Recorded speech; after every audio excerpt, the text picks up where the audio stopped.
Bien, hermanos, hoy vamos a concluir el pasaje que habíamos comenzado semanas anteriores en la segunda carta a los Corintios, capítulo 3, desde el verso 18 hasta el capítulo 4, versículo 6, mirando el rostro de Jesús. Y básicamente hemos visto que la vida cristiana se reduce ¿a qué? A un enfoque de Cristo. Enfoque de Cristo, es decir, mirando siempre el rostro de Jesucristo en cada situación y encontrando allí revelada la gloria de Dios. Recuerden el momento que vivía el apóstol Pablo cuando estaba escribiendo esta segunda carta a los Corintios. Él se encontraba en graves problemas. En este momento en particular se avecinaban grandes problemas físicos, también asuntos muy trágicos con respecto a su reputación allí en la iglesia. El ataque hacia el carácter del apóstol Pablo, atentando contra su integridad, su credibilidad, tratando los falsos maestros de destruir el rebaño, destruir la iglesia. Y Pablo se despertaba todos los días como si ese fuese el último día. Pero en medio de todo eso, él encontró la solución a este problema, a la crisis que él estaba viviendo, a la ansiedad que él estaba experimentando, la depresión, tal vez, al mirar el rostro de Jesús. Al mirar el rostro de Jesús, allí encontró la solución a su problema. Mientras él miraba a cara descubierta, como en un espejo, la gloria del Señor en la faz de Jesucristo, él encontraba fuerza, él encontraba ánimo e incluso experimentaba el gozo en medio de sus pruebas, en medio de todos esos problemas. Así que mirar el rostro de Jesús es la manera de vivir nuestra vida cristiana. Esa es la manera de vivir para cada creyente.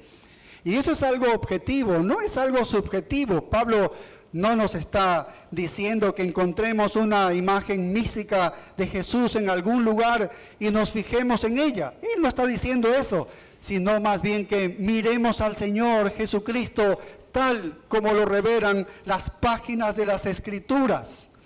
Y encontrando allí al verdadero Cristo, aprendamos entonces a confiar en Él. También podemos decir que la mirada a Jesucristo es sinónimo de amar al Señor Jesucristo. Esa mirada a Cristo, de ver la gloria de Dios en la faz de Jesucristo, es lo mismo, podríamos decir que es como un sinónimo de amar al Señor Jesucristo. El amor por el Salvador está presente en todo verdadero cristiano. La mayoría de las veces decimos, yo acepté a Jesucristo, yo confié en Cristo, yo puse mi fe en Cristo. Y tal vez lo mejor sería decir, amo al Señor Jesucristo. Porque todo eso redunda en que nosotros amamos al Señor Jesucristo. Y con eso de que amamos al Señor Jesucristo, estamos diciendo que Él es el objeto de mi más alto afecto. Si hay un último gozo en que yo tengo en alguien, ese es nuestro Señor Jesucristo. Es por eso que Pablo podía decir, para mí el vivir es Cristo. Es decir, yo amo a Cristo con todo mi corazón, con toda mi alma, con toda mi mente, con todas mis fuerzas. Pablo exhibe este tipo de devoción, porque él amaba al Señor Jesucristo. Así que un cristiano, si vamos a Mateo 10:37, es interesante, porque aquí define el Señor Jesús mismo lo que es un cristiano. ¿Qué es un cristiano según Mateo 10:37? Mateo 10:37, él dice así, el que ama a su padre o a su madre más que a mí, no es digno de mí.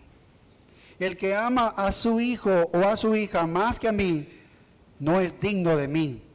Y el que no toma su cruz y sigue en pos de mí, no es digno de mí. Así que un cristiano es aquel que ama más que a su padre, ama más que a su madre, ama más que a su hijo y ama más que a su hija. Un cristiano es aquel que ama a Jesús más que su propia vida, más que su propia vida. Porque cuando dice tomar tu cruz, es decir que estás dispuesto a morir. Estás dispuesto a morir. Y si no lo amas más a Él que a tu propia vida, y si no lo amas más a Él que a tu familia y que a cualquier otra cosa, no eres digno de Él. Eso es lo que dice, cómo define el Señor el cristianismo. Entonces ser cristiano es tener a Jesucristo como el afecto supremo en nuestra vida. ¿Recuerdan en esa conversación del Señor Jesús con muchos de los fariseos y todo el pueblo judío en Juan 8:42? Él les dice, si Dios fuera vuestro Padre, me amaría, dice. ¿Ves? Si Dios fuera vuestro Padre, o sea, si tú eres un verdadero cristiano, si tú fueses un hijo de Dios, si tú no tuvieses a Dios como verdadero Padre, me amarías, dice, me amarías. Ser cristiano entonces es un asunto de amar al Señor Jesucristo y ser amado por Cristo, por Dios el Padre. Cuando Jesús estaba restaurando a Pedro, recuerdan ustedes, después que le negó 3 veces, y 3 veces se acercó a él y 3 veces le preguntó, Pedro, ¿me amas? Mira cómo se reduce el cristianismo. Pedro, ¿me amas? Entonces nada define mejor el cristianismo que amar al Señor Jesucristo y reconocer que el Señor Jesucristo es el objeto supremo de todo afecto en un cristiano. Él es el deseo supremo de toda nuestra vida. Él es el centro de todo, centro absoluto de todo. En la segunda carta a los Corintios 5:14 dice, porque el amor de Cristo nos constriñe. Literalmente el apóstol Pablo dice, estoy controlado por mi devoción a Jesucristo. Estoy dominado totalmente por mi devoción a Jesucristo. Si amas a alguien supremamente, apasionadamente, y no hay otra cosa o otra persona que se lleve tus afectos, entonces podría entenderse que has fijado tu mirada en el objeto de ese amor. Tu mirada está en el objeto de ese amor. Y los salvos son aquellos que aman a Cristo. Mira el rostro del Señor Jesús, mirar el rostro del Señor Jesús, y ver allí la gloria de Dios, eso es realmente ser un cristiano. Mirar el rostro de Jesús y ver allí la gloria de Dios. Pero si quitamos nuestros ojos de Cristo, vamos a fluctuar en la intensidad de nuestro amor. Es decir, como que subimos y bajamos en la regularidad de nuestra devoción a Cristo. ¿Por qué? Porque nos enamoramos de otras atracciones que están compitiendo con nuestros afectos, las cosas del mundo, otras personas, otras metas, otros sueños. Cuando quitamos nuestros ojos de Jesucristo, entonces nos volvemos débiles y pecadores. Y esto es cierto en la vida humana. Debes estar fijo y dedicado al objeto de tu amor, por ejemplo, tu cónyuge, una devoción inalterada, incorruptible. Es una devoción singular de todo esposo hacia su esposa, pero de pronto hay otras cosas que muy a menudo se interponen en el camino y comienzan a distraer nuestra atención y comienzan a quitarnos la devoción singular de esa atención que se debe dar a nuestra propia pareja. Y lo mismo sucede, lo mismo es cierto en la dimensión espiritual. Satanás hace desfilar una serie de cosas frente a nosotros para distraernos. Y cuando quitamos nuestros ojos de Jesucristo, nuestro amor por Él disminuye y nos volvemos débiles y pecadores. Tal vez una ilustración gráfica de esto lo podemos ver con la iglesia de Éfeso en Apocalipsis capítulo 2, que lo estudiamos. Cuando estudiamos el libro de Apocalipsis, el Señor Jesucristo escribe 7 cartas para las 7 iglesias del Apocalipsis. Una de ellas es para Éfeso y los elogia en los versículos 2, 3, 6, por muchas cosas buenas que esta iglesia había hecho, por la pureza que habían tenido, por el discernimiento, porque habían odiado el pecado, por una solidez doctrinal que tenían, por la perseverancia a pesar de la persecución, por su gran servicio, por su arduo trabajo. Hay mucho que elogiar en esta iglesia cuando tú te pones a estudiar, pero la falla fatal de esta iglesia está en Apocalipsis 2 y el verso 4, cuando el Señor en esa carta les dice: pero tengo contra ti que has dejado tu primer amor. Lamentablemente la luna de miel había terminado. El amor ahora era frío de esta iglesia hacia el Señor. Ya no estaban fijos en el Señor Jesucristo. Pues ya no estaban mirando fijamente al Señor Jesucristo. No tiene por qué suceder en las relaciones humanas, pero sucede. Y sucede también en la dimensión espiritual. Sucedió en esta iglesia de Éfeso y a nosotros también nos pasa. Nuestro amor fluctúa. Y en el verso 5 de Apocalipsis 2 dice: recuerda por tanto de dónde has caído. Vuelve a ese primer amor. Vuelve a ese primer afecto, dice, y arrepiéntete y haz las primeras obras, pues si no vendré pronto a ti y quitaré tu candelero de su lugar si no te hubieres arrepentido. Cuando usted llegó por primera vez a los pies de Cristo, había un gozo inigualable. Qué estimulante el gozo de que Dios había perdonado absolutamente toda la culpabilidad de mis 28 años cuando el Señor me salvó. Había un deseo tremendo de conocerlo, de tener una comunión con Él y quedarme en esa comunión de esa salvación por toda la vida, de encontrar en Él satisfacción para cada necesidad. Y usted también vio en Él todos los tesoros de la sabiduría y del conocimiento, porque íbamos a las Escrituras y allí salía un torrente de toda la sabiduría del Señor. Pero luego de un tiempo de esa experiencia de salvación, entonces como que comenzó a desvanecerse y a disminuir y a fluctuar. Y no hay manera de vivir una vida triunfante, por eso sin devoción a Cristo, sin amor a Cristo, sin mirar el rostro de Jesús y ver la gloria de Dios revelada allí. Es imposible vivir una vida triunfante sin hacer esto. Y estamos hablando de una experiencia objetiva de dedicar tiempo y esfuerzo a la palabra de Dios para que conozcamos al Cristo revelado en las Escrituras. De eso se trata. Es una disciplina. Cuando miramos el rostro de Jesucristo y vemos la gloria de Dios, entonces vamos a amar lo que estamos viendo, esa gloria de Dios. Y va a tener una influencia dominante en nuestra vida. Es que la gloria de la magnificencia de Dios es algo tan grande, es tan atrayente que no hay pecado que le pueda resistir. No hay pecado que le pueda resistir. Y así el apóstol Pablo, mientras escribe esta segunda carta a los Corintios, capítulo 4, está en medio de pruebas duras, severas, ¿no? Asuntos desgarradores en la iglesia, y en medio de eso se encuentra su equilibrio, se encuentra su fuerza, se encuentra allí su victoria, y él puede encontrar su paz. ¿Por qué? Porque él está mirando el rostro de Jesús y está viendo la gloria de Dios revelada en él. Y cuando vivimos contemplando la gloria de Dios y el rostro de Jesús, ocurren algunas cosas, 8 cosas que ya hemos estudiado 6.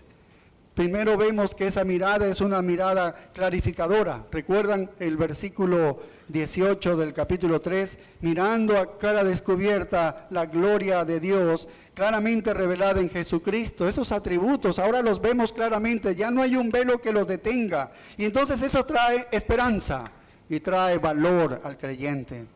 En segundo lugar, vimos que es una mirada transformadora. Ahí en el verso 18, en la segunda parte, estamos siendo transformados a la misma semejanza de Cristo por el poder del Espíritu Santo. Y vimos que también es una mirada fortalecedora en el capítulo 4, versículo 1, cuando el apóstol Pablo dice, no desmayamos. Pablo dice, sí, es imposible que me rinda a la presión, a las dificultades, cuando yo tengo este gran privilegio de pertenecer al nuevo pacto, a este nuevo pacto que es el Evangelio. No puedo desmayar, no hay nada que me haga desmayar. Y luego vimos que es una mirada purificadora en el versículo 2, cuando dice, antes bien, renunciamos a lo oculto y vergonzoso, no andando con astucia. El que mira el rostro de Jesús, no solo que el pecado le resulta feo, sino que odiamos al pecado y no lo toleramos.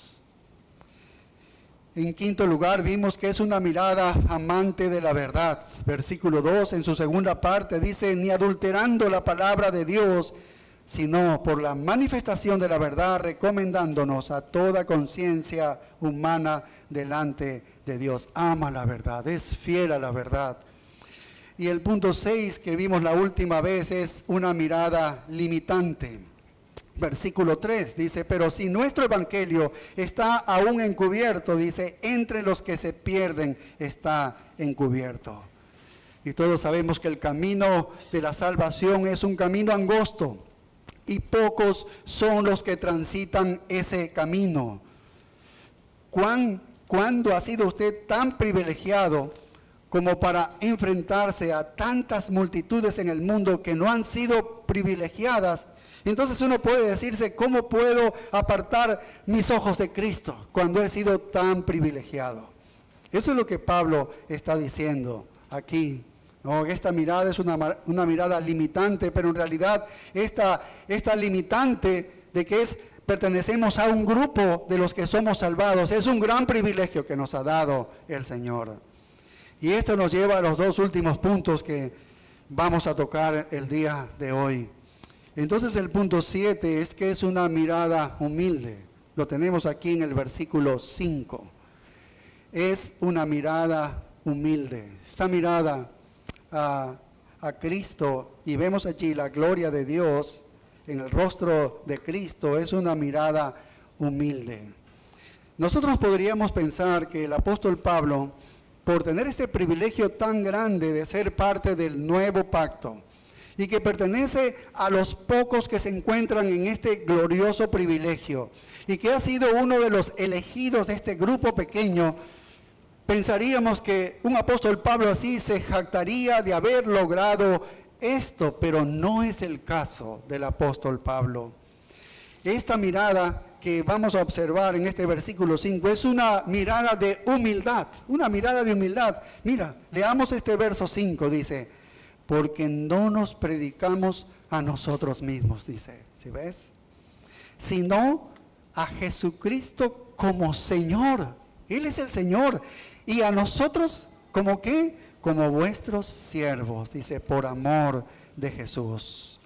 Los falsos apóstoles que llegaron a Corinto lo habían acusado a Pablo no solamente de tener una vida secreta vergonzosa y de andar con astucia y de adulterar la palabra de Dios, como lo estudiamos en el versículo 2, sino también, como dice aquí el versículo 5, de predicarse a sí mismo. Él está mencionando eso, de predicarse a sí mismo, es decir, de buscar autoexaltación, de buscar autopromoción, ¿no? De un engrandecimiento personal, de tener el deseo de prevalecer, ¿no? De tener autoridad personal, un gran prestigio, una gran reputación, tener prominencia. Él dice, nada de eso conmigo. Él está negando rotundamente, y si niega rotundamente es porque está haciendo una crítica a ellos. Y Pablo, al decir eso, porque no nos predicamos a nosotros mismos, él en realidad está acusando a estos falsos maestros de ellos haberlo hecho. Son ellos los que se predican a sí mismos, son ellos los que están autoexaltándose. Más adelante en la segunda carta a los Corintios 10:12, él les va a decir, porque no nos atrevemos a contarnos ni a compararnos con algunos que se alaban a sí mismos, ¿ves? Ahí les está mencionando que ellos son los que se alaban a sí mismos, pero ellos, midiéndose a sí mismos por sí mismos y comparándose consigo mismos, no son juiciosos. Estos son los falsos apóstoles. Ellos se elogiaron a sí mismos, predicándose a sí mismos, y Pablo no hizo eso. Pablo no hizo eso.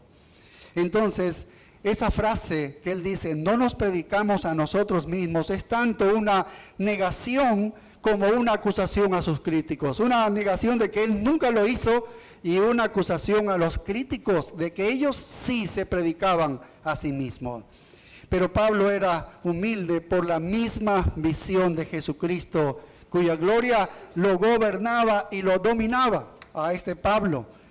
En la primera carta a los Corintios 2:3, cuando él fue la primera vez a Corinto y comenzó a predicar el evangelio allí, y él menciona en su primera carta cómo llegó allá, es interesante, porque él dice, primero a los Corintios 2:3, y estuve entre vosotros, dice, con debilidad y mucho temor y temblor. ¿Ves? Nunca fue para predicarse a sí mismo, todo hecho el orgulloso. No fue así. Y si avanzas aquí en la segunda carta a los Corintios 12 y el versículo 5, capítulo 12 y el verso 5, dice, del tal hombre me gloriaré, pero de mí mismo en nada me gloriaré, sino en mis debilidades. Capítulo 12, y vas al versículo 9, un poco más abajo del 5 al 9, dice, por tanto, de buena gana me gloriaré, más bien en mis debilidades, para que repose sobre mí el poder de Cristo. Vaya, cada vez que el apóstol Pablo hablaba de sí mismo, hablaba de su debilidad. ¿Sí ves? Y tú puedes reconocer a los falsos apóstoles, a los falsos maestros en la televisión, porque hablan de las grandezas que ellos han tenido. Están hablando de que Dios me habló y me hizo esto y me dio esto, y una serie de cosas, cómo se exaltan a sí mismo. Cuando Pablo hablaba de sí mismo es cuando él decía, yo soy débil. Eso es humildad. Cada vez que él se refería a sí mismo en términos de incapacidades. Yo soy incapaz para hacer eso. Si hacía una ilustración de su vida, era solamente para mostrar una incapacidad, una debilidad. Porque en todo exaltaba a Cristo. Así que él nunca se promovió a sí mismo, nunca se predicó a sí mismo. Su visión de Cristo hizo que la gloria de Cristo dominara su vida. Su amor por Cristo hizo que fuera completamente consumido por Jesucristo. Y Cristo para él era el centro absoluto de su vida. Y si había algo de qué jactarse en él, era de su debilidad.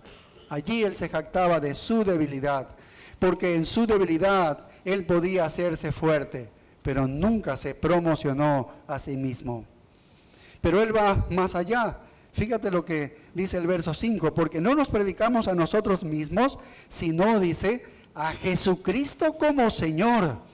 Y sabes que cuando Pablo llegó a Corinto por primera vez, él nos hace saber lo que él predicó con este evangelio y lo presentó a Cristo, que es el Salvador. Así dijo, Cristo es el Salvador. Ya leímos hace un momento, 1 Corintios 2:2, dice, pues me propuse no saber entre vosotros cosa alguna, sino a Jesucristo y a este crucificado. Él predicó al Cristo crucificado, es decir, el Cristo crucificado es como Salvador, porque ha muerto para salvar. Recuerden que Él toma la culpa de nosotros allí en la cruz del Calvario. Él es el que nos libera del pecado, porque ha muerto por nuestra muerte que merecíamos. Pero aparte de que Él predicó al Cristo crucificado, también predicó a Cristo como Señor. Y aquí lo está mencionando. Sino a Jesucristo como Señor. Que es Señor, que Él es el soberano que gobierna nuestras vidas. Y estos dos componentes son necesarios en toda predicación. Quien rechaza la predicación de Pablo, entonces, no está rechazando a Pablo, sino que está rechazando el señorío de Jesucristo. El señorío de Jesucristo. Tú ves que muchos predicadores el día de hoy solo dicen, Cristo te salva de esto, Cristo te salva de lo otro, pero no están predicando el señorío de Cristo. El señorío de Cristo significaría que Él es el soberano Señor de tu vida. Él es el dueño de tu vida y tú estás consumido por Él, debajo de Él, obedeciéndole a Él. Ese es el señorío de Cristo. Dos componentes esenciales en el evangelio verdadero, lo cual no lo hay el día de hoy por muchos predicadores en nuestro medio. Qué interesante. Ahora, fíjate lo que dice aquí. Pablo predica al señorío de Cristo, y en Romanos 10:9 nos hace saber eso, porque él dice en Romanos 10:9 que si confesares con tu boca que Jesús es el Señor, ahí está el señorío de Cristo, que Jesús es el Señor, y creyeres en tu corazón que Dios le levantó de los muertos, serás salvo. Un predicador muy conocido en la ciudad hace algunos años le predicó a mi hijo el mayor y le dijo: recíbelo a Jesús. Sí, recíbelo como Salvador y después lo puedes recibir como Señor. No hay tal cosa, ¿ves? No existe tal cosa. Dos componentes que van juntos. Nunca sería Salvador si Él no es Señor de tu vida. ¿Entiendes? Si no da licencia, ya tengo la vida eterna. Puedo hacer lo que sea porque todavía Él no es mi Señor. No existe tal cosa en este evangelio.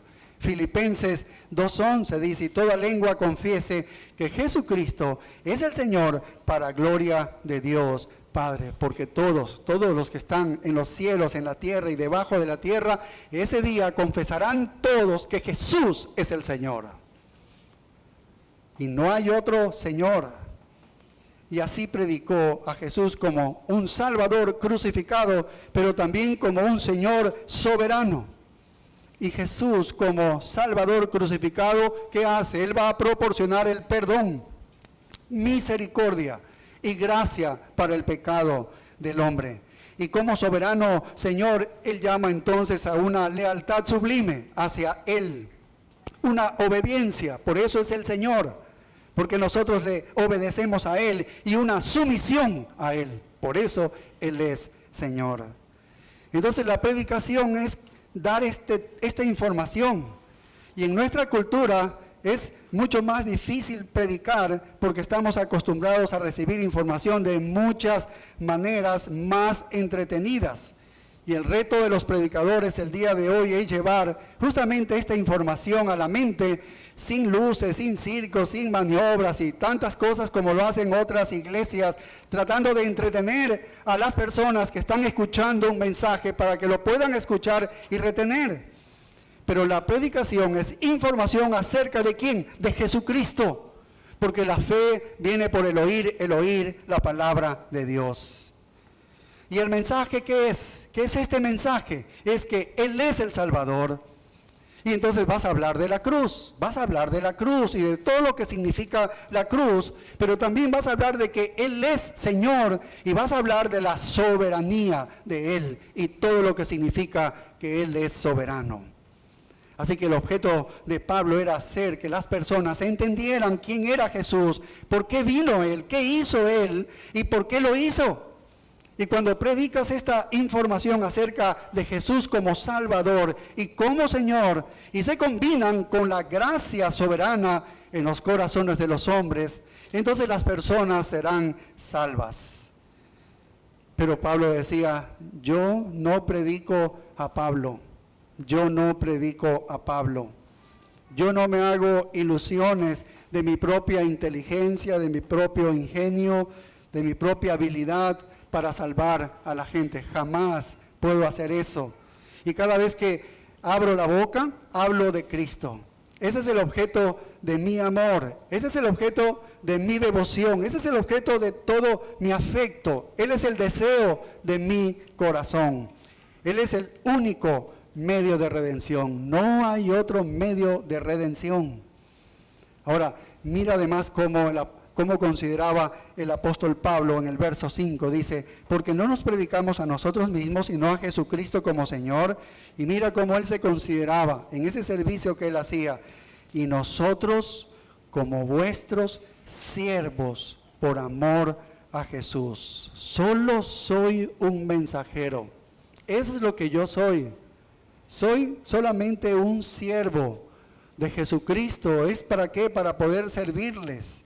Sirvo al Señor como un siervo. Y esa palabra siervo es doulos, significa esclavo. Solamente soy un esclavo. Somos esclavos por la causa de Cristo, para traerles a Cristo a ustedes. Así que somos sus esclavos para traer la verdad debido a nuestro amor por Él. Eso es lo que dice Pablo. Así que una mirada al ver al rostro de Jesús resulta en humildad.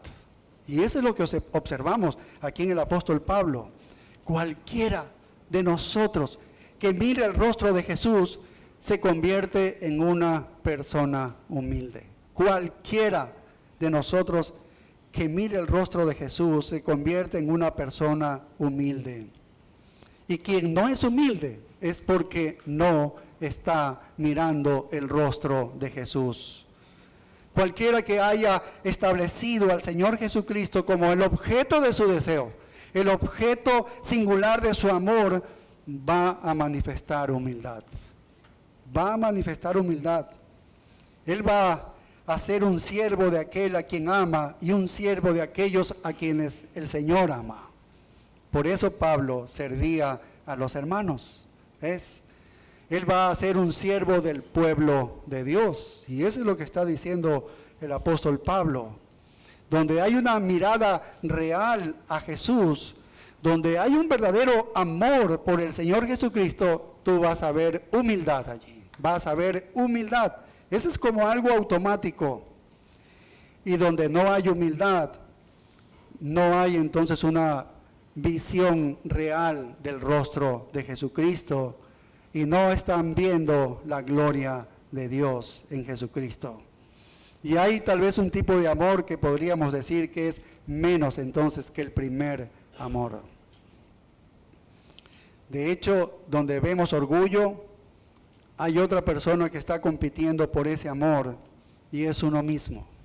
Es uno mismo que está compitiendo con el Señor. Por eso cuando alguien menciona el nombre de Jesucristo, particularmente de pastores que usted escucha, tal vez en las redes sociales, y escucha allí predicar y dicen ellos proclamar la verdad y ser representantes de Cristo, son predicadores de Él. ¿Qué es lo primero que debes buscar en ellos para identificarlos?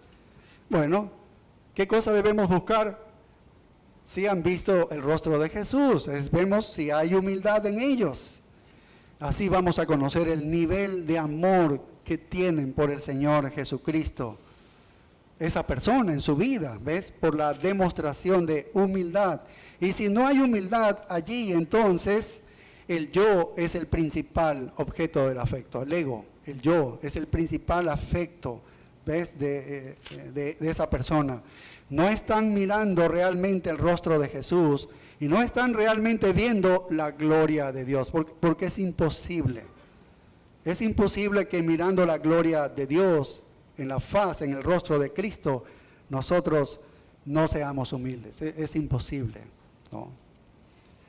Y en consecuencia, no están siendo transformados como deberían.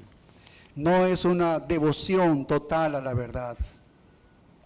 Es importante. Y su vida, la vida de un verdadero creyente como Pablo era Cristo, Cristo, Cristo. Eso era y será un esclavo.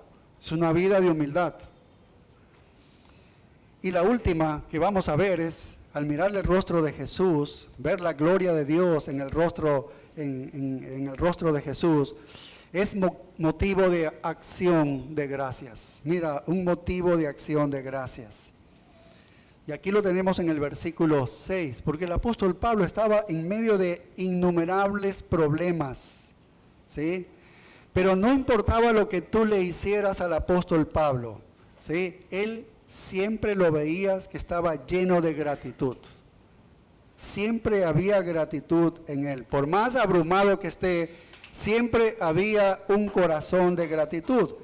¿Por qué? Mira el verso 6, dice, porque Dios, que mandó que de las tinieblas resplandeciese la luz, es el que resplandeció en nuestros corazones. ¿Para qué? Para iluminación del conocimiento de la gloria de Dios en la faz de Jesucristo. Si alguien se acercaba al apóstol Pablo y le decía, oye, Pablo, el ministerio es difícil, te están destruyendo esos hermanos en Corinto y esos falsos apóstoles. Físicamente te están golpeando con varas, te están azotando, te apedrean, te dan por muerto, eres náufrago, has estado en todos los peligros inimaginables. Todo eso lo va a hablar en el capítulo 11 y 12.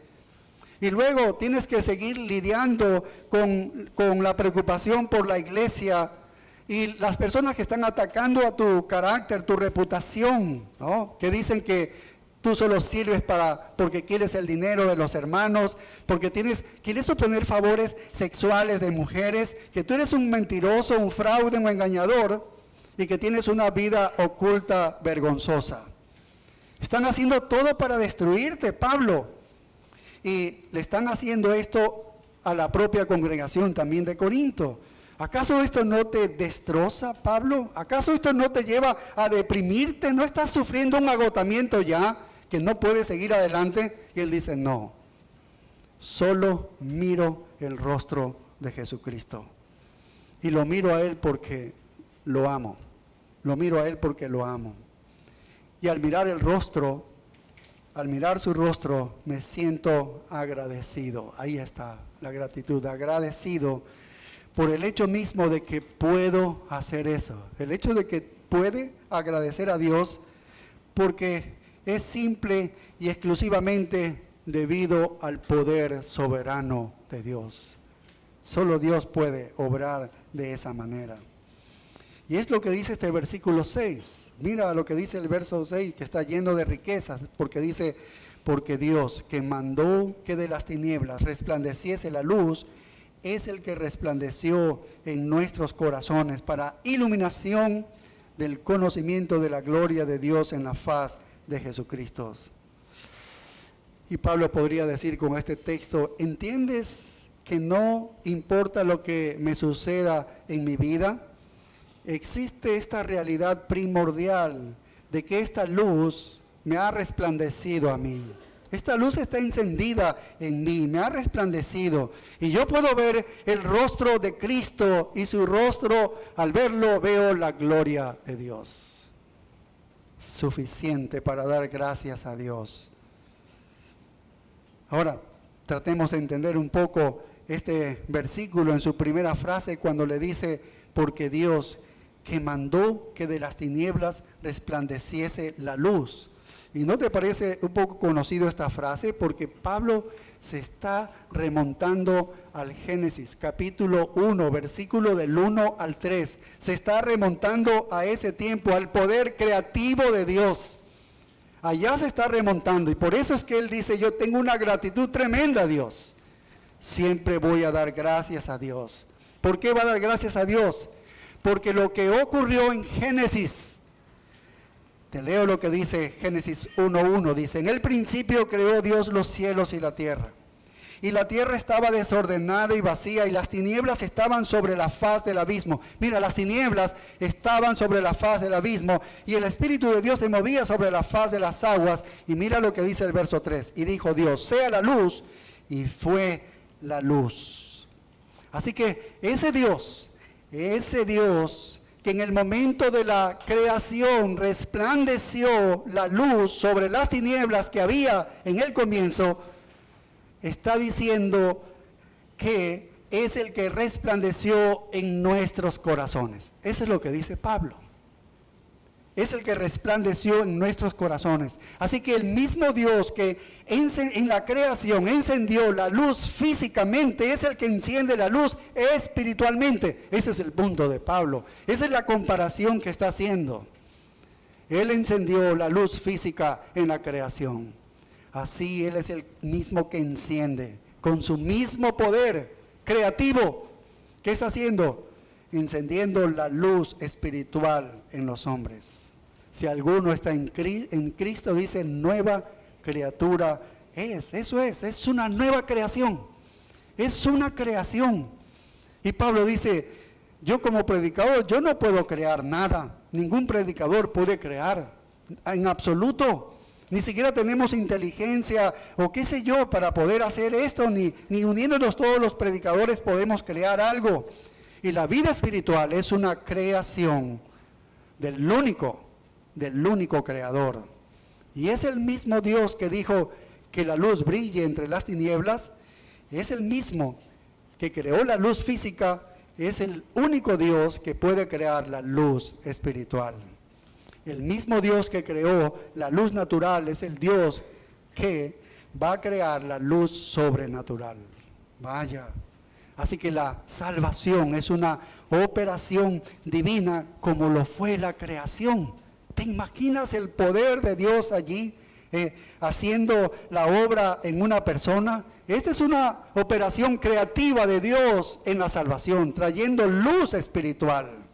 Porque la oscuridad espiritual cubre las mentes de los hombres y mujeres hasta que Dios brilla en los corazones de ellos.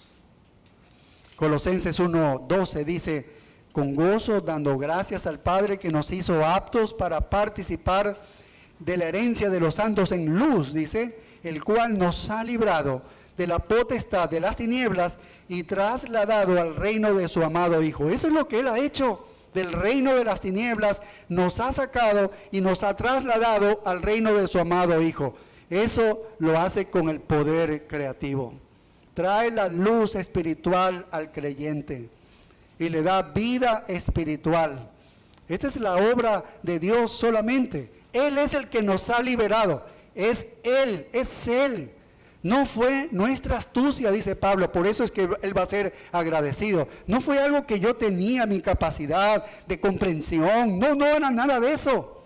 No tiene que ver en absolutamente nada que ver con una astucia o una genialidad del predicador. Era simplemente Él presentaba la verdad de Dios y Dios hizo resplandecer esa luz creativa en los hombres. Y solo Dios es el que puede disipar las tinieblas. ¿Quién puede traer luz en las tinieblas? Solamente Dios. Segunda a los Corintios 5:18 dice, y todo esto proviene de Dios, quien nos reconcilió consigo mismo por Cristo. ¿Quién es el que nos reconcilia con Dios? ¿Quién es el que nos saca de las tinieblas y nos trae a la luz, al reino de su amado Hijo, que es luz? ¿Quién es el que hace esa obra? Es Dios. Todo proviene de Dios, quien Él nos reconcilió, dice, consigo mismo por medio de Cristo. Allí está, es obra soberana de Él. Solo Dios puede disipar las tinieblas del pecado y la ignorancia bajo el engaño de Satanás. Solo el poder creador del Todopoderoso puede trasladar a los hombres de ese reino de tinieblas al reino de su amado Hijo. Vaya, qué tremendo. Isaías profetiza en el Antiguo Testamento por el capítulo 2, el pueblo anda en tinieblas, verá gran luz, dice, verá gran luz. A los que viven en una tierra oscura, la luz brillará sobre ellos. Y cuando escribe Juan en el Nuevo Testamento, en el capítulo 1, Jesús se presenta y dice, yo soy el cumplimiento de eso. Él era la verdadera luz que iluminaba a cada hombre y Él venía a este mundo. Y Cristo llevó la luz de Dios y solo Dios puede hacer resplandecer la luz en el corazón de los hombres. Entonces el punto del apóstol Pablo aquí es que la creación y la redención son obras de Dios. La creación y la redención son obras de Dios. Dios fue el que ordenó que brillara la luz desde la oscuridad en la creación. ¿Sí ves? Y la luz que brillaba de una manera creativa ahora ha comenzado a brillar de una manera redentora. Ahora es la creación redentora. La luz de la creación se ha convertido en la luz de la salvación. La luz que fue colocada en los cielos se ha convertido ahora en una luz colocada en el corazón del pecador para que no sea el pecador y vaya a condenación. La luz física del sol se ha convertido en la luz espiritual del Hijo. ¿Ves? La luz universal se ha convertido en la luz personal. Así que el Dios soberano es el que hace brillar la luz del Evangelio en el corazón humano. ¿Cuándo qué? Cuando se predica la verdad. Y entonces Dios se propone salvar.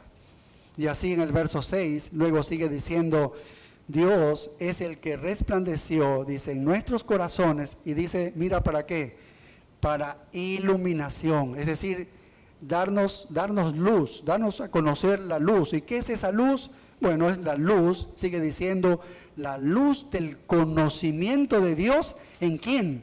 En la faz de Jesucristo. ¿Cómo conozco a Dios? Si yo sé quién es Cristo. Es saber quién es Cristo, que se ha encarnado. Él es la revelación más clara de Dios. Al encarnarse lo hemos podido ver, y podemos verlo a Dios a través de verlo a Cristo. Es la iluminación de la verdad acerca de Dios revelada en Cristo. Eso es todo, y Pablo está diciendo, lo que sea que me pueda pasar a mí, yo no puedo desesperarme en realidad. Pase lo que pase, yo no puedo estar deprimido por mucho tiempo. Pase lo que pase, no puedo estar triste largamente. Cualesquiera que sean las dificultades del ministerio, yo no puedo rendirme. Yo no puedo renunciar, porque estoy tan inmensamente bendecido que mi corazón está abrumado con tanta gratitud, que yo en medio de esa oscuridad en la que yo me encontraba, y que era un perseguidor de los cristianos, y los llevaba y muchos de ellos morían, un Dios soberano escogió resplandecer la luz en mi corazón. Estaba lleno de gratitud. Lo que tú y yo hacemos el día de hoy, cómo reconocemos a nuestro Cristo y podemos mirar la gloria de Dios en el rostro de Cristo, no lo hace todo el mundo. Y él lo reconocía y dice, estoy lleno de gratitud. Así que lo que sea que puedan decir del predicador, en cierto sentido me es irrelevante si me están atacando, dice el apóstol Pablo, porque el asunto no es el predicador, el asunto es el evangelio y la verdad. Porque si predicamos a este Cristo crucificado y predicamos a Jesucristo como Señor, y en medio de esa predicación Dios se mueve para resplandecer su luz, no importa lo que los hombres digan del predicador. ¿Sí ves? Seguimos predicando a Cristo Jesús como Señor. Somos sus esclavos, dice Pablo, por causa de Jesús. Predicamos la verdad y cuando Dios quiere, hace resplandecer la luz. Esa es la tarea de todo predicador, pero ese es el más grande privilegio que tenemos, dice Pablo. Eso es tan grande privilegio. Y entonces hemos terminado donde empezamos, con la gloria de Dios en Cristo, y terminamos aquí en el versículo 6 de la misma manera. Entonces, ¿qué es ser cristiano? ¿Qué es ser cristiano bajo todo lo que hemos visto aquí? Es ver a Dios revelado en Cristo. Ese es el cristianismo. Es que tengas la capacidad de ver a Dios, la gloria de Dios revelada en Jesucristo, y puedas amarlo. Es amar al Señor tu Dios con todo tu corazón, con toda tu alma, con toda tu mente, con todas tus fuerzas. ¿Sí ves? Tal como Él se ha revelado en Jesucristo. Esa es la esencia de la vida del creyente. Una mirada al rostro de Jesús y en Él se revela Dios. Y en Él se revela Dios. Y amamos al Dios que vemos revelado. Y ese amor se convierte en una pasión que devora nuestra vida. Que llegamos a someternos totalmente nuestras fuerzas, nuestros pensamientos, nuestras energías, todas nuestras esperanzas y todos nuestros sueños, las sometemos a Él. Y entonces nos preguntamos, ¿cómo es que puede enfriarse ese amor? Tal vez tú tengas el amor un poco frío hacia el Señor. No es el mismo de antes. ¿Cómo puede enfriarse ese amor? Porque hay otras distracciones y hay otras atracciones. Nunca perdemos ese amor, pero crece y a veces disminuye. Cuando hablamos del amor de Dios hacia nosotros, la Biblia dice que lo amamos porque Él nos amó primero. Y es verdad. Si yo lo amo a Cristo, si yo lo amo a Dios, es porque Él me ha amado primero. Devolver el amor a Dios debería ser algo muy normal en todo cristiano. Es algo natural, es algo muy normal en un cristiano devolver el amor a Dios, porque Él me ha amado primero, entonces por eso es que yo le amo a Él. Y es útil entonces que nosotros entendamos cómo Dios espera que le amemos a Él. ¿Cómo Dios espera que le amemos a Él? Bueno, casi siempre escuchamos decir que Dios ama al mundo, ¿verdad? Dios ama al mundo, Dios tiene un corazón grande y ama a todas las personas, Dios tiene un plan maravilloso para tu vida, y a la gente le gusta hablar del amor de Dios y de cómo Dios ama a todo el mundo, y es verdad en cierto sentido que Dios tiene un amor para todo el mundo entero, porque Juan 3:16 dice, de tal manera amó Dios al mundo, dice. De tal manera amó Dios al mundo. Quiere decir que Dios allí está amando también a los incrédulos. Sí, Él también ama a los incrédulos. ¿Recuerdan al joven rico? Al joven rico, y que el Señor Jesús luego le iba a decir, oye, anda, vende todo lo que tienes, dale a los pobres y ven, sígueme. Y el Señor sabía que él no iba a responder, que no iba a responder correctamente, porque no iba a reconocer su pecado y tampoco le iba a obedecer a él. Sin embargo, el Evangelio de Marcos, capítulo 10 y el verso 21, dice Jesús, mirándole, le amó. Es un incrédulo que Jesús sabía que no iba a responder. Y luego en el verso 45, luego en Mateo 5:44 dice, pero yo os digo, amad a vuestros enemigos, ¿ves? Y el 45 dice, para que seáis hijos de vuestro Padre que está en los cielos. Vaya, dice, si yo soy un hijo de Dios y me dice que yo ame a mi enemigo, es porque Dios ama hasta el enemigo. Así que en ese sentido Dios tiene un amor hacia ellos, lo hace, Él ama al mundo. Pero Dios ama al mundo en este sentido, en un amor general. Dios ama al mundo en un amor que es general, universal e indiscriminado, porque no discrimina el Señor de manera general, ama por igual a las personas, en una manera universal y general. Y esto se manifiesta de 4 maneras. Primero, que este amor general de Dios por el mundo se manifiesta en la gracia común. ¿Ha visto usted lo que es la gracia común? El sol y la lluvia salen para justos e injustos. Esta es la manera en que Dios ama a todo el mundo. Los ama suficiente como para que la hierba sea verde y el cielo sea azul y las flores sean coloridas. Él los ama suficiente como para darles la gracia común. Ese es el amor de la benevolencia general que Dios da a todos, a todos, a todos. ¿De qué otra manera se manifiesta este amor universal o general hacia todo el mundo? Bueno, amor a la compasión. Este amor se expresa cuando Jesús vio a la ciudad de Jerusalén y entonces Él lloró por esa ciudad. Es decir, que provocaba en Él emociones de una preocupación profunda, porque Dios no quiere que ninguno perezca, pero Él lloraba por ellos. El deseo de Dios es que ninguno perezca, porque Él no se complace en la muerte de los impíos. No se complace en la muerte de los impíos. Así que es un amor motivado no por el valor del objeto, porque el objeto es condenable, es un pecador, va a ser condenado, sino que es por el valor perdido de ese objeto, ¿no? El valor perdido al rechazar a Cristo. Qué lamentable la vida de esa persona, ¿no? Lo ha perdido todo. Así que no es la bondad inherente de ella, sino la caída de esta persona, Es el amor de una tristeza desconsolada, el amor del individuo, porque la imagen de Dios está desfigurada en un pecador que insiste en ser pecador. Entonces, el amor compasivo de Jesús se manifiesta así y a veces llora. Ese es el amor compasivo, es general para todos.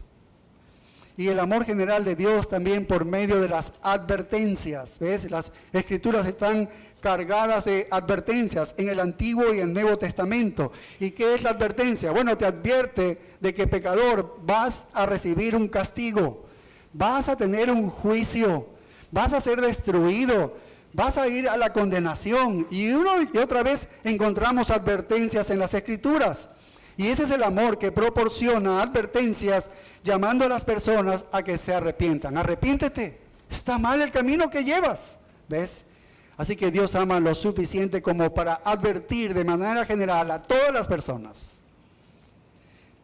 Y el amor general también se ve de Dios, se expresa en la presentación del Evangelio. En la presentación del Evangelio, ¿ves? No solamente en la benevolencia general, no solamente en la compasión y la advertencia, sino también en la presentación del Evangelio. Dios, al enviar a sus predicadores al mundo para que prediquen el Evangelio, ¿qué están haciendo? Es la posibilidad de que esta luz pueda manifestarse en el corazón de muchas personas que puedan venir a los pies de Cristo. Y eso es al mundo en general, porque Dios les ha dado una conciencia a cada persona que los va a acusar o los va a defender. Ellos tienen una ley de Dios escrita en los corazones. Y luego cuando les dice en Mateo 28, id y predicad el Evangelio a toda criatura, esa es la predicación del Evangelio por parte de Dios. Es una expresión de amor hacia el mundo a manera general. Ahora, Dios expresa su amor en general, así como lo hemos visto. Pero cuando se compara con el amor que Dios tiene por sus hijos, hay una tremenda diferencia allí. Mira que hemos visto 4 expresiones o manifestaciones del amor de Dios de manera general por todo el mundo. Pero si lo comparas con el amor que Dios tiene por sus hijos, vaya, el primero no tiene nada que ver en compararse. Es como que se desvanece y casi podría clasificarse como odio en comparación del tipo de amor que conocemos de Él. El amor de Dios por los creyentes va mucho más allá de este tipo de amor general. El amor de Dios por el mundo es un amor como una especie de gancho que tiene severo para el mismo mundo, porque cuanto mayor sea tu participación en las manifestaciones, en las expresiones de amor de manera general hacia las personas, mayor será tu castigo. Si has recibido muchas advertencias, entonces mayor será tu castigo, ¿ves? Si mayor ha sido la manifestación que has recibido de Dios y te resistes a Cristo, entonces mayor será tu castigo. Así que cuanto más te has beneficiado de la benevolencia de Dios, de la compasión de Dios, de las advertencias del Dios, y cuanto más el Evangelio se te ha sido predicado a ti, más no has respondido a este Evangelio, tu castigo va a ser más severo. Por eso entendemos cuando el Señor dice, a Jacob amé y a Esaú aborrecí. Podemos entender eso, a Esaú aborrecí. Porque, ¿qué hay del amor de Dios a los creyentes? ¿Qué hay del amor de Dios a los creyentes? Primero de Juan 3 dice, mirad cuál amor nos ha dado el Padre para que seamos llamados hijos de Dios. Mirad cuál amor nos ha dado el Padre para que seamos llamados hijos de Dios. Esta es una dimensión completamente diferente. Este es un amor particular. Este es un amor especial, discriminatorio, porque es a un grupo reducido solo a sus hijos. Este es un amor único, dado solo a los creyentes. Dios ama toda su creación, sí.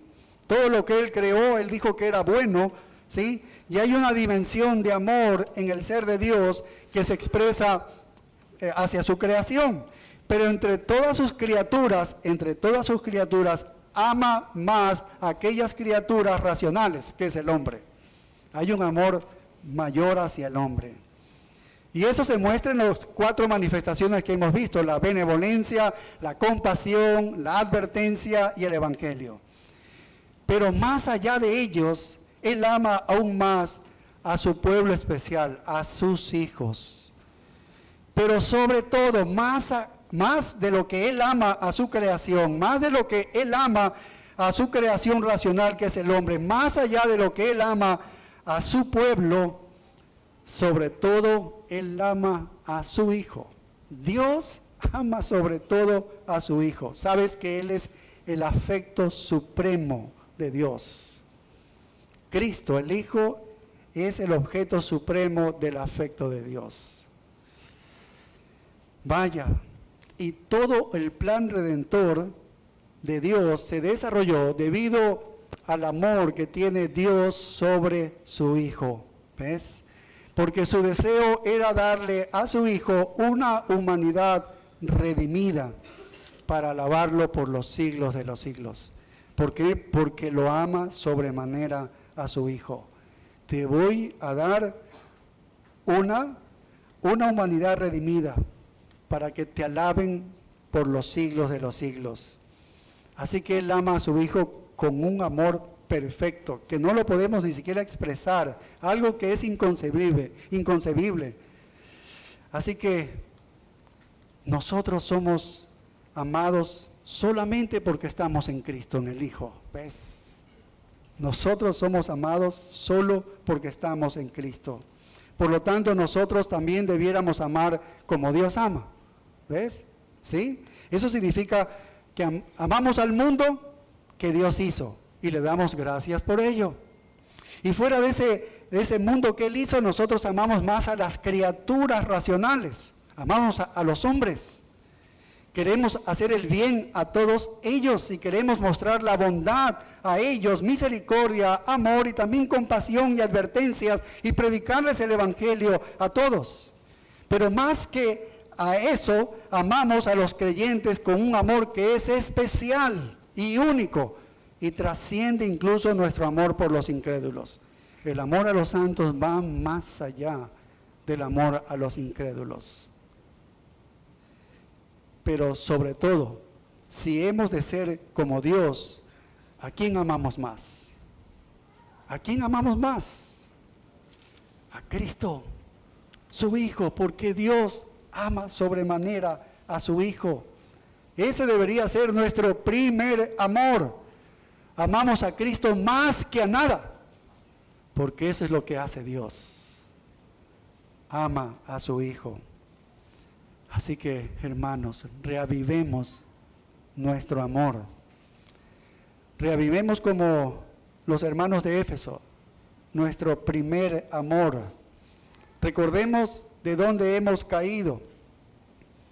Comencemos de nuevo a enfocar nuestra vida en conocer a Jesucristo, en conocer a Jesucristo. Yo leí entre esta semana a John Piper que escribía unas líneas que decía: teólogos que saben muchísimo y caen en relaciones sexuales. Y él dice: no han visto la gloria de Cristo, no han visto la gloria de Dios, porque si vieran la gloria de Dios, 40,000 relaciones sexuales no es absolutamente nada por la belleza, la hermosura de la santidad de nuestro Dios.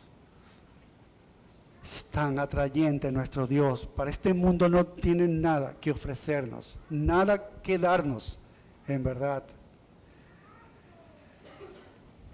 Así que nosotros, mirándolo a través del espejo de la Escritura, que refleja la gloria de Dios en el rostro de Cristo, encontraremos entonces en Él todas las realidades y todos los recursos que necesitamos para el triunfo, para la paz y el gozo sublime en nuestra vida. Oremos. Padre, oh, limpia nuestras vidas, Señor. Oh, seguramente ninguno de nosotros tenemos ese primer amor. Oh Dios, ¿cómo queremos recuperarlo y vivir esos momentos especiales, Señor? Oh Padre, levanta a este pueblo y a todos los hermanos que estén caídos en esto, Señor, y seamos renovados, Padre bendito. Oh, tu gloria sea tan atrayente que el pecado de este mundo nada tiene que hacer con nosotros. Lo aborrecemos. Es tanta poca cosa, Señor. ¿Cómo quisiera enturbiar los deseos pecaminosos de este mundo a la gloria tuya, Señor? Oh, Padre, cuán hermoso eres. El salmista dice: oh, la hermosura de la gloria tuya, Señor, de la magnificencia, que eres tan grande, Señor. Oh, Padre, que cada uno de nosotros podamos ver esta gloria y quedamos tan impactados que dejemos el pecado y se prenda el amor por ti, Señor. Nos alumbres con la luz que tú has hecho, Señor, la misma creación. En tus manos quedamos en el nombre de Cristo Jesús. Amén. Nos ponemos de pie, hermanos.